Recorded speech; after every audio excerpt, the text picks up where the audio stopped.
गोंदवले बुद्रुक मधील नवचैतन्य हायस्कूलच्या विद्यार्थिनींना स्वातंत्र्य दिनी सायकल मिळाल्या आणि शिक्षणासाठी पाहिलेल्या स्वप्नांना गतीची चाकं मिळाली।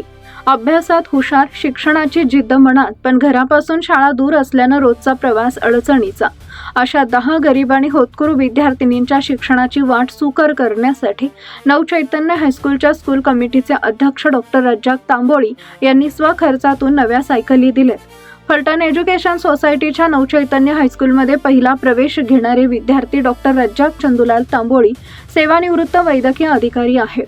मात्र ज्या शाळेनं त्यांच्या आयुष्याला दिशा दिली त्या शाळेशी असलेली त्यांची नाळ आजही तितकीच घट्ट आहे। या जिव्हाळ्यातून ते स्कूल कमिटीची जबाबदारी सांभाळत आहेत। शाळेतील विद्यार्थ्यांची गुणवत्ता वाढावी, त्यांच्यात अभ्यासाची आवड आणि सकारात्मक स्पर्धा निर्माण व्हावी यासाठी डॉक्टर तांबोळी सातत्यानं विविध उपक्रम राबवत असतात।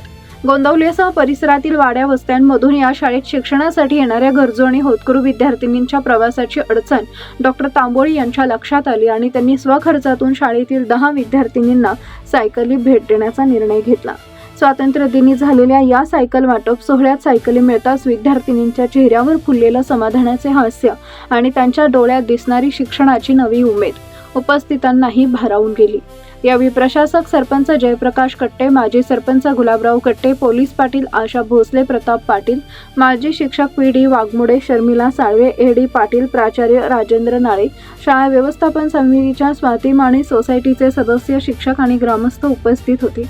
एक सायकल एखाद्यासाठी केवळ प्रवासाचं साधन असू शकते, पण या 10 मुलींसाठी ती आहे शिक्षणाच्या वाटेवर पुढे जाण्याची नवी संधी।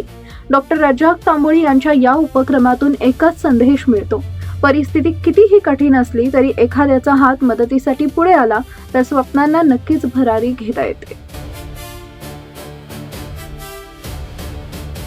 आवाज न्यूज साठी संदीप जठार, गोंदवले।